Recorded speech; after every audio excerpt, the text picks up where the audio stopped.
मर्यादा पुरुषोत्तम राम काल्पनिक हैं या सच? आखिर सच है तो आखिर उनका बार बार विवादों से पाला क्यों पड़ता है?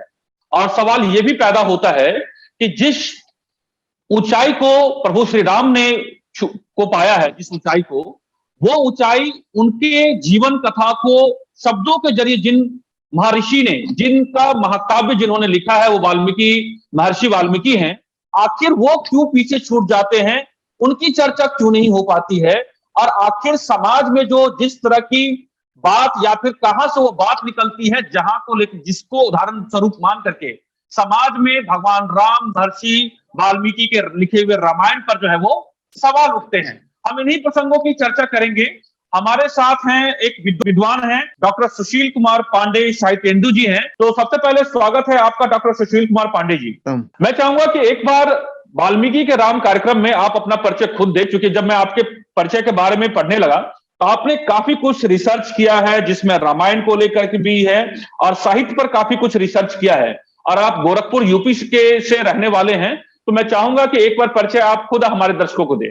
वागर्थायु संपृक्तौ वागर्थ प्रतिपत्तये जगतः पितरौ वंदे पार्वती परमेश्वरौ। मेरा नाम डॉक्टर सुशील कुमार पांडेय साहित्येंद्र है।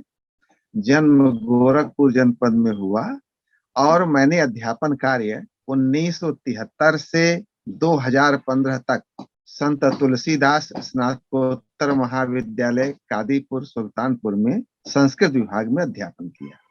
मेरी 10 पुस्तकें प्रकाशित हैं। सरस्वती की दया से कई पुरस्कार भी प्राप्त हैं। अपने मुंह से मैं क्या कह सकता हूँ, संस्कृति का, संस्कार का सेवक हूँ। और रही बात वाल्मीकि रामायण को थोड़ा बहुत जरूर पढ़ा है, मानस को भी पढ़ा है। मैं कह सकता हूँ कि बस काव्य कला जानू नहीं और न सुंदर चंद वाणी का लघुदास हूँ, मेरी प्रतिभा मंद। मैंने कालिदास को भी पढ़ा, वाल्मीकि को भी पढ़ा, तुलसी को भी पढ़ा, आदि आदि। बड़ी विनम्रता पूर्वक मैं आपके बारे में, आपके विषय के बारे में कहना चाहता हूँ। सर्वप्रथम तो आदरणीय घारू जी के प्रति ही आभार व्यक्त करता हूँ, जिन्होंने एक बहुत ही मौलिक, शोध परक, गवेषणात्मक और समसामयिक विषय को उठाया है वक्तव्य देने के लिए। दूसरे प्रिय पंकज कुमार जी भी धन्यवाद के पात्र हैं, जिन्होंने एक वैज्ञानिक रीत से, तकनीकी रीत से यह मेरे लिए व्यवस्था की कि मैं अपनी बात आप तक कह सकूं। मूलतः 2 प्रकरण हैं, कहने को तो बहुत कुछ, बड़ा विषय है ये, लेकिन संक्षेप में वाल्मीकि पर और राम पर कुछ मैं कहना चाहूँ। प्रमाण के रूप में 2 चीजें प्रमुख होती हैं। एक तो न्यायालय। तो सर्वोच्च न्यायालय ने ही राम के विषय में, राम जन्मभूमि के बारे में एक फैसला दे करके यह प्रमाणित कर दिया कि राम की क्या साहित्यिक स्थिति है, ऐतिहासिक स्थिति है, सांस्कृतिक स्थिति है और आध्यात्मिक स्थिति है, वैश्विक स्थिति है। तो सर्वोच्च न्यायालय ने ही जब राम के अस्तित्व को स्वीकार किया है, यद्यपि बीच में अनेक लोगों ने कहा कि राम काल्पनिक, राम कथा काल्पनिक। मैं समझता हूँ 1994 या 95 के आसपास जब प्रकरण उठा सर्वोच्च न्यायालय में, राम सेतु को तोड़ दिया जाए क्योंकि जहाजों के आने जाने की बड़ी दिक्कत होती है, तो सर्वोच्च न्यायालय में एक दक्षिण भारत के वकील थे सुब्रमण्यम जी। उन्होंने कहा, महोदय, तो मैं चाहता हूं कि आप भारतीय संविधान की मूल प्रति को मंगवा करके एक बार देख लें, जिसमें 26 जनवरी 1950 को जो संविधान लागू हुआ, उसमें भगवान राम से संबंधित कई चित्र हैं। जब हमारे संविधान निर्माताओं ने संविधान में ही भगवान श्री राम के चित्र को रखा, उनसे संबंधित चित्रों को रखा, और हम उस संविधान को आत्मार्पित किए हुए हैं, ऐसा बलपूर्वक लागू किया है, हम भारतवासी के लोग आत्मार्पित करते हैं। तो ऐसे में न्यायालय में प्रश्न उठाया जाना, यह कहा जाना कि राम काल्पनिक, राम कथा काल्पनिक, यह निहायत ही गलत बात है। कृपया इसे अस्वीकार किया जाए। उस समय सर्वोच्च न्यायालय ने सरकार की बात को न मानते हुए कहा कि राम सेतु को तोड़े बिना एक रास्ता निकाला जाए ताकि जहाजों का आना जाना हो सके। तो एक तो न्याय पद्धति ने राम के महत्व को, ऐतिहासिकता को सांस्कृतिक चेतना को, वैश्विक उदारता को स्वीकार किया। दूसरी बात, एक वैज्ञानिक साक्ष्य की बात आती है, और नासा ने 2002 में जब ये राम कथा वाला प्रकरण सर्वोच्च न्यायालय में नहीं पहुंचा था, उसने शोध करके कहा कि ये राम सेतु 16,08,600 कितने बरस पुराना है। भाई मैं तो साइंस का कम जानकार हूँ, कार्बन डेटा इत्यादि इत्यादि करके उसने दिया। कहने का तात्पर्य यह है कि एक विदेशी संस्था जो शुद्ध साइंस बेस्ड है, स्पेस पर है, वह राम सेतु को ऐतिहासिक मानती है, तो फिर हम राम को काल्पनिक माने, राम कथा को काल्पनिक माने, यह कहने का कितना औचित्य बनता है, यह समझा जा सकता है। आप देखेंगे हा लाख हा राम, ये हा लक्ष्मण हा राम, ये अयोध्या ये नगरी है थाईलैंड की, और वहां के राजा अपने नाम के बगल में राम को जोड़ते हैं। इंडोनेशिया का जो एयरवेज है उसका नाम है गरुड़ एयरवेज। हम यहाँ कहने, कुछ लोग सब नहीं कहते हैं। जिन देशों का नाम आपने लिया है, जिसमें कंबोडिया, इसके अलावा थाईलैंड का नाम लिया, ये सारे जो हैं वो मुस्लिम राष्ट्र हैं। ये अपने दर्शकों की जानकारी के लिए बता दूं, और वहां पर श्री राम और रामायण काल से जुड़ी हुई जो उनके तथ्यात्मक जानकारी है, और वो लोग के अलावा जो सरकार के जो कार्यशैली है उनका वो हिस्सा है। रामायण की बात कर रहे हैं आप। जी हाँ बिल्कुल। इस इंडोनेशिया में 95% मुसलमान ही हैं, लेकिन सबसे अच्छी रामलीला जो होती है वो इंडोनेशिया की मानी जाती है। अयोध्या में जब रामायण मेला लगता है तो वहां की टीम आती है करने के लिए। वो कहते हैं कि हम दिन भर तो अपना जो मजहब है वो काम करते हैं, शाम को रामलीला कहते हैं। मेरे कुल मिलाकर के कहने का इतना ही औचित्य है कि हम भारतवासी कुछ लोग राम को काल्पनिक बता रहे हैं, जबकि राम कथा को दक्षिण पूर्व एशिया जो मुस्लिम देश हैं, जहां अनेक मुस्लिम देश हैं, वे राम को ऐतिहासिक मानते हैं, अपना पूर्वज मानते हैं।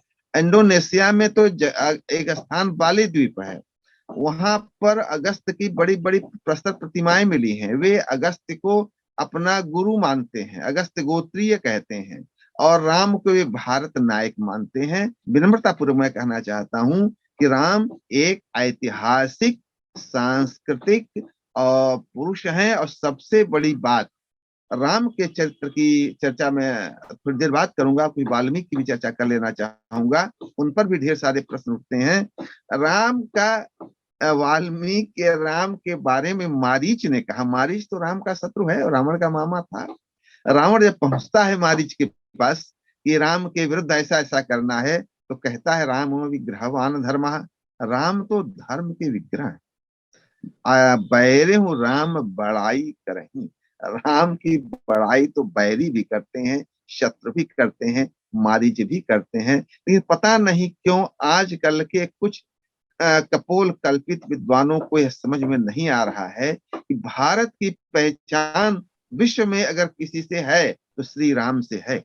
आप चले जाइए मॉरिशस की ओर, ट्रिनिडाद की ओर, इन देशों में भी राम कथा है। श्रीलंका और नेपाल में तो आप वहां चले जाएंगे तो वहां हर जगह आपको राममय दिखेगा।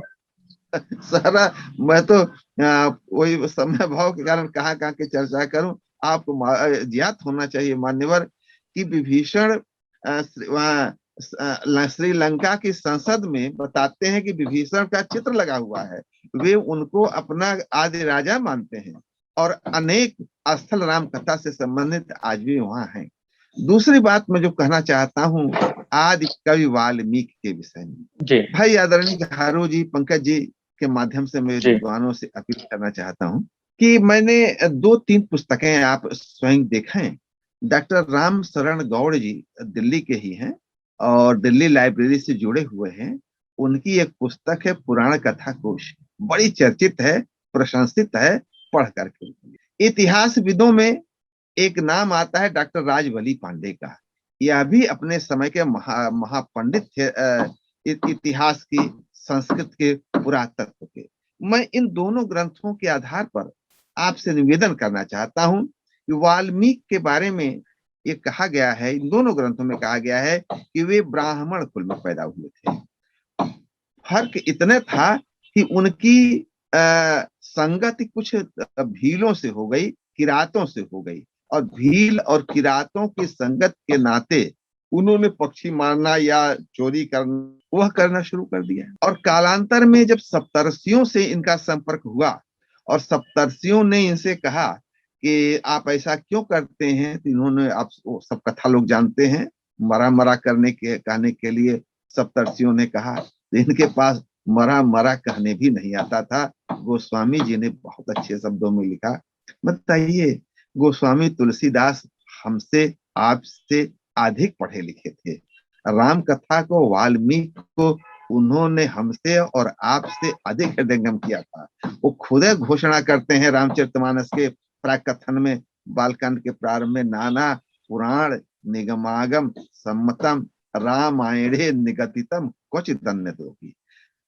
अगर मैं इस वाक्य की व्याख्या करूं तो 1 घंटे लग जाएंगे। कहने का तात्पर्य इतना है, नाना पुराण, नाना 18 महापुराण होते हैं, 18 उपपुराण होते हैं, 18 अपुराण होते हैं, और क्वचित अपि अन्य ग्रंथों से भी हमने पढ़ करके निकाला।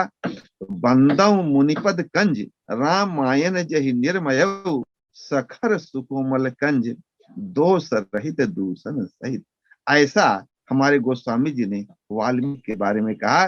बंदौ मुनिपद कंज, मैं उनके चरण रूपी कमलों की वंदना करता हूँ।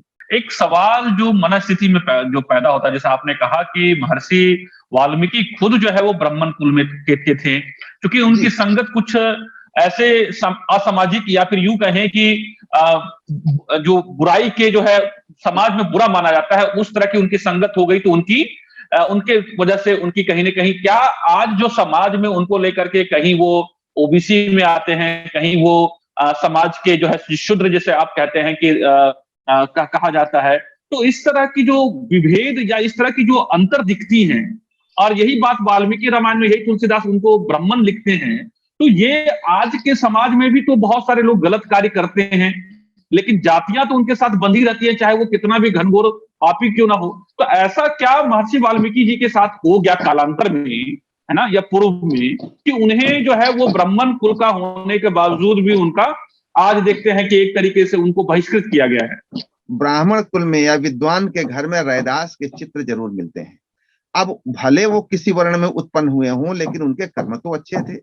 ऐसे ही हनुमान जी हैं, उनके माता पिता कौन थे क्या सभी जानते हैं। विदुर को देख लीजिए आप, पूरे महाभारत में अगर कहे गए महात्मा एक ही व्यक्ति कहा गया और विदुर कहे गए, और विदुर ब्राह्मण कुल में तो नहीं थे। महात्मा तो ब्राह्मण ही होता है। राजनीतिक कारणों से आज लोगों ने वाल्मीकि को अपनी अपनी ओर खींचने का उपक्रम किया है।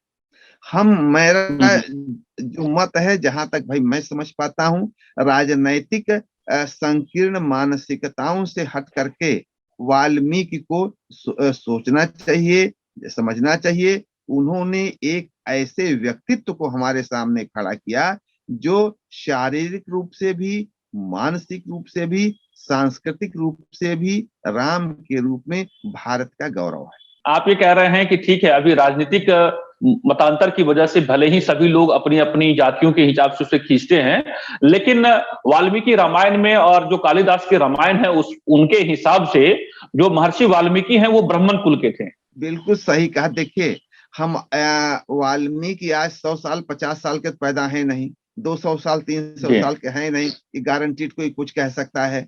हम तो वही कहेंगे जो महाभारत में कहा गया है, स्कंद पुराण में कहा गया है, स्कंद पुराण के अवंती खंड में अन्यत्र कहा गया है, आनंद रामायण में कहा गया है, या कालिदास ने जो लिखा है। तो हमारे जो पूर्वजों ने वाल्मीकि के बारे में कहा है, हम उसी को प्रामाणिक मानते हैं और उसी को कहते हैं। एक बात ये जानना चाहते हैं कि आखिर कई तरह की जो है वाल्मीकि रामायण में जो महर्षि वाल्मीकि ने जो बातें लिखी, संस्कृत में उन्होंने महाकाव्य लिखा, और बाद में उनको अलग अलग कालांतर के हिसाब से रामायण की जो है वो चर्चा हुई। अलग अलग आप देखेंगे, साउथ में अलग रामायण है, उसके बाद सभी लोगों ने अपनी व्याख्या की है। तो आखिर वो कहां से, आखिर मूल जो रामायण है जिसमें कई विषय है उसकी चर्चा नहीं है। जैसे मान लीजिए आप बात करते हैं सीता मैया धरती में समा गई, या फिर उसमें जो रावण आते हैं उनको हरण करके लेके चले जाते हैं।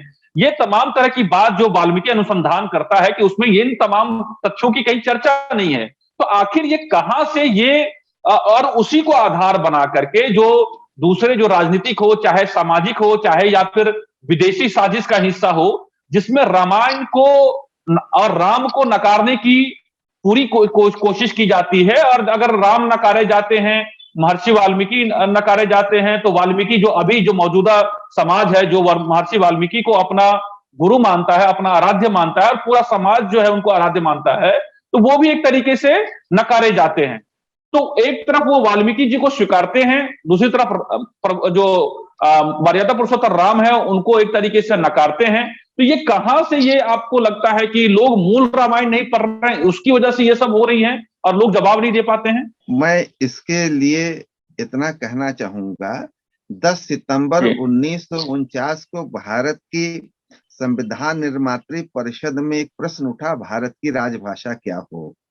अनेक लोगों ने अनेक बातें कही, लेकिन डॉक्टर भीमराव अंबेडकर ने कहा भारत संघ की राजभाषा संस्कृत होनी चाहिए, ताकि लोग संस्कृत पढ़ सकें, जान सकें।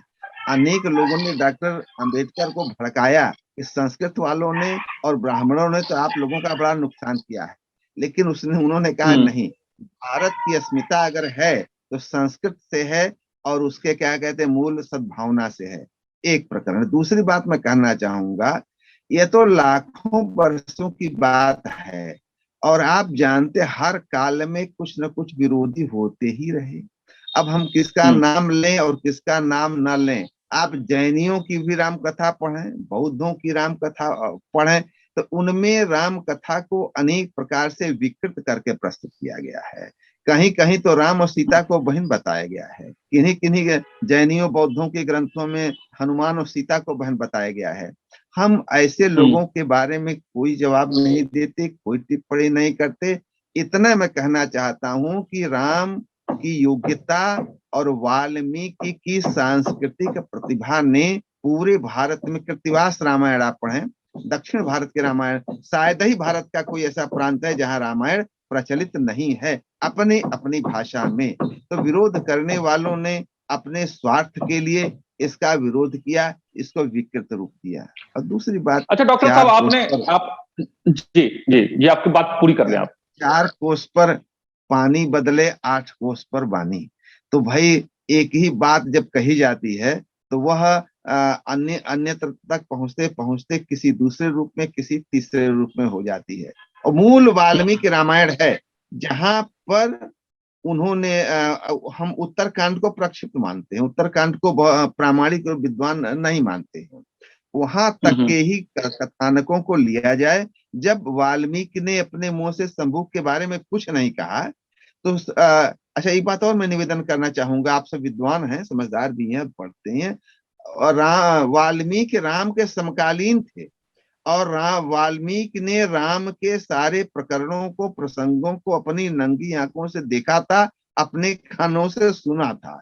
तो जब उन्होंने अपने प्रकरण में शंभू वध की चर्चा नहीं की, बाकी के बाद में जब कालांतर होता रहा, मतांतर होता रहा, सम्राट अशोक का समय आया, किसका समय आया, तो उन लोगों ने उसमें कोई न कोई खुरपेच लगा करके, जोड़ करके राम कथा को। तो डॉक्टर साहब आप ये कह रहे हैं कि लोगों को वाल्मीकि रामायण पढ़नी चाहिए अगर रामायण के बारे में जानना है, और जो ऐतिहासिक राम हैं उनके बारे में अगर जानना है, तो जो साइंटिफिक और ऐतिहासिक जानकारी, तथ्यात्मक जानकारी अगर किसी को चाहिए तो वाल्मीकि रामायण पढ़े, आप ये कह रहे हैं? बिल्कुल। आपने जो एक बात की कि डॉक्टर अंबेडकर जो कहे जाते हैं कि शेड्यूल कास्ट, शेड्यूल ट्राइब्स या पिछड़ों के लिए उन्होंने समाज को आगे बढ़ाने का काम किया, आपने कहा कि वो चाहते थे कि संस्कृत भाषा जो है देश की राष्ट्रभाषा हो। ये बात आपने कहां से कही? ये बात की तथ्यात्मक जानकारी आप कैसे, क्योंकि लोग इस पर आपत्ति करेंगे कि नहीं ऐसा तो बिल्कुल नहीं है। अपना हमारे व्हाट्सएप पर पोस्टर लाइट, मेरी एक पुस्तक ही है मनीषियों की दृष्टि में संस्कृत है, और उसको मैंने समर्पित ही किया है डॉक्टर भीमराव अंबेडकर को। तो उस समय जो अखबार में निकले हुए हैं संसद की कार्यवाही के, सारा विवरण उसी में है।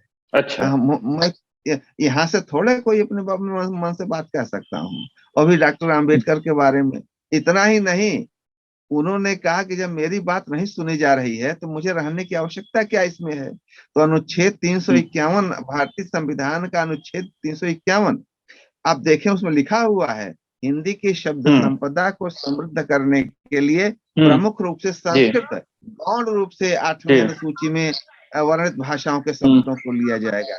अब आप कल्पना करें, जी जी 8वीं अनुसूची में संस्कृत आ ही नहीं रही थी। आप सब विद्वान हैं, जी एक नाम सुना होगा कन्हैया लाल माणिक लाल मुंशी का, वो खड़े हुए जी और गुजराती थे जी। कन्हैया लाल माणिक लाल मुंशी। उन्होंने कहा हम्म। संस्कृत को 8वीं सूची में रखिए, तो हमारे ढेर जी सारे भाइयों ने कहा संस्कृत न किसी गांव की भाषा है, न किसी प्रांत की भाषा है, न किसी जिले की भाषा, ये क्यों रहेगी? तो जी कन्हैया लाल माणिक लाल मुंशी ने कहा संस्कृत हमारे रक्त की भाषा है। और इतने आपको आश्चर्य होगा, जब डॉक्टर अम्बेडकर ने संस्कृत को राजभाषा बनाने का प्रस्ताव रखा, तो उनके दो समर्थक मुसलमान थे, मैं नाम भी बताए दे रहा हूँ। एक का जी, नाम था बता दीजिए मियां बिल्कुल। नाजरुद्दीन अहमद, ये बंगाल जी से केंद्रीय विधायक थे, और दूसरे थे जी प्रोफेसर शाहिदुल्लाह, ये असम से केंद्रीय विधायक थे, इत्यादि। और आप बताइएगा, मैं ग्रंथ को भेजूंगा, विस्तार से आप पढ़ें। तो कुछ दौर भी गुजरे जी हैं तारीख में ऐसे, लम्हों ने खता की सदियों ने सजा पाई। अगर संस्कृत का मूल्य और महत्व हमारा शुरू से ही जैसा था और बना होता, वो बात हो गई होती, तो आज जी वाल्मीकि को वंदे वाल्मीकि को फिरम, जी वाल्मीकि जातियों में नहीं घसीटे जाते। वो क्या क्या एससी है कि एसटी है, क्या है क्या नहीं, इसमें नहीं घसीटे जाते। वे एक विश्व मानव के रूप में, विश्व उदार चेता के रूप में, विश्व मंगल कर्ता के रूप में जी गिने जाते हैं, हम भी जाते जी। हैं। डॉक्टर साहब, कार्यक्रम को समाप्त करने का समय आ गया है, तो आप जाते जाते कुछ कहना चाहेंगे वाल्मीकि के राम के बारे में? वाल्मीकि के राम के बारे में, वाल्मीकि ने नारद से जब पूछा कि संसार में सारे सद्गुण से युक्त कौन है, तो उन्होंने कहा, नारद जी ने, सर्व गुण उपेता, उपेता माने युक्ता है, वाल्मीकि के शब्द है, मेरे शब्द नहीं है। जी भगवान श्री राम सारे गुणों से युक्त हैं। गुण दो साहित्य में गुण होते हैं, ओज, प्रसाद, माधुर्य। दर्शन में होते हैं सतोगुण, रजोगुण और तमोगुण। व्याकरण में होता अ ए ओ को गुण कहते हैं, और सामान्य जिंदगी में क्वालिटी माने गुण होता ही होता है। सर्व गुणोपेता, सारे गुणों से युक्त हैं। शारीरिक रूप से भी वे समर्थ हैं, मानसिक रूप से समर्थ हैं, और जो कहते हैं वो करते हैं। और सबसे बड़ी बात, वे कौशल्या आनंद वर्धना, अपनी माता के आनंद को बढ़ाने वाले हैं। और उन्हीं के बारे में कहा जाता है, जननी जन्मभूमिश्च स्वर्गादपि गरीयसी। वाल्मीकि के राम कार्यक्रम में जुड़ने के लिए डॉक्टर साहब आपका आपका बहुत बहुत शुक्रिया। आपने बहुत अच्छी बात रखी। मुझे लगता है कि आपकी बात से जो मर्यादा पुरुषोत्तम राम और महर्षि वाल्मीकि को लेकर के जो लोगों की जो सोच है उसमें बदलाव आएगा। और आपकी आपके कथनानुसार वाल्मीकि राम भी सत्य हैं और महर्षि वाल्मीकि भी सत्य हैं, दोनों एक दूसरे के पूरक हैं। आप जैसा सुझाव दे रहे हैं उसके हिसाब से सभी लोगों को महर्षि वाल्मीकि द्वारा लिखित रामायण पढ़नी चाहिए, ताकि जो प्रभु राम है, जो करोड़ों के लोगों के आस्था के प्रतीक हैं, उनके बारे में सही सही जानकारी सभी लोगों तक, देश और दुनिया तक पहुंच पाए। नमस्कार इस कार्यक्रम से जुड़ने के लिए। अगर आपको यह कार्यक्रम अच्छा लगा तो जरूर इस वीडियो को शेयर कीजिए, हमारे प्लेटफॉर्म से जुड़िए, लाइक कीजिए, सब्सक्राइब कीजिए, और ज्यादा से ज्यादा तक आप अगर राम भक्त हैं तो आप ज्यादा से ज्यादा इस वीडियो को जन जन तक पहुंचाइए। नमस्कार। अगर आप चाहते हैं कि आपको इस तरह का इन्फॉर्मेटिव वीडियो मिलता रहे, तो आप हमारे चैनल द इंडिया प्लस को सब्सक्राइब करना ना भूलें। साथ में आप बेल आइकन को दबाना भी ना भूलें, ताकि आपको नोटिफिकेशन मिलता रहे। आप हमारे इस वीडियो को शेयर भी कर सकते हैं।